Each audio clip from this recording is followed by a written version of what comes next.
একটি বিষয় যেটা উল্লেখযোগ্য, যেটা আপনি বলেছেন যে সনদের প্রথম অংশে পটভূমিতে মুক্তিযুদ্ধ ও স্বাধীনতার ইতিহাস এবং বাংলাদেশের রাজনৈতিক আন্দোলনের ইতিহাস সঠিকভাবে উপস্থিত হয়নি। আপনারা বারবার সংশোধনী দিয়েছেন কিন্তু সন্নিবেশিত হয়নি। একটু খুলে বলেন আপনি যে এখানে কেন আপনার মনে হলো যে মুক্তিযুদ্ধ এবং স্বাধীনতার ইতিহাস আমি একসাথে দুই তিনটা বলে যাই, তো বিস্তারিত আলোচনার সুযোগ তো এখানে হয় না, বা এটা একটা করলে কখনো অন্টন করতে হবে। আপনি দেখবেন প্রথমে বলে নিই, প্রথমে এটা একটা ভুল চিন্তাটা হচ্ছে আমরা একটা পটভূমি এবং 54 বছরের হিস্ট্রি যা লিখবো সবাই একমত হব।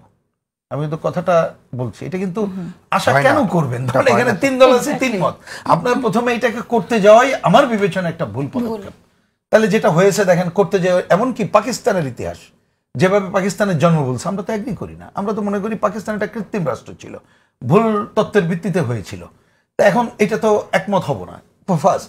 দ্বিতীয়ত মুক্তিযুদ্ধ আমার ব্রিটিশ বিরোধী সংগ্রাম, শোষণ বৈষম্য বিরোধী আন্দোলন, 48-এ যখন পাকিস্তান হওয়ার পরে ভাষার আঘাত আনলো, সংস্কৃতির উপর আঘাত, সেইখান থেকে শুরু করে আপনি 52 থেকে শুরু করে 69-এর গণঅভ্যুত্থান, মহান মুক্তিযুদ্ধ, এবং তার মধ্য দিয়ে অর্জিত খালি মুক্তিযুদ্ধের ঘোষণা 4 মূলনীতির মধ্য দিয়ে সংবিধান প্রতিষ্ঠা। কিন্তু ওনারা যেভাবে এনেছে আমরা দেখি সেইখানে যথাযথ বলে নাই।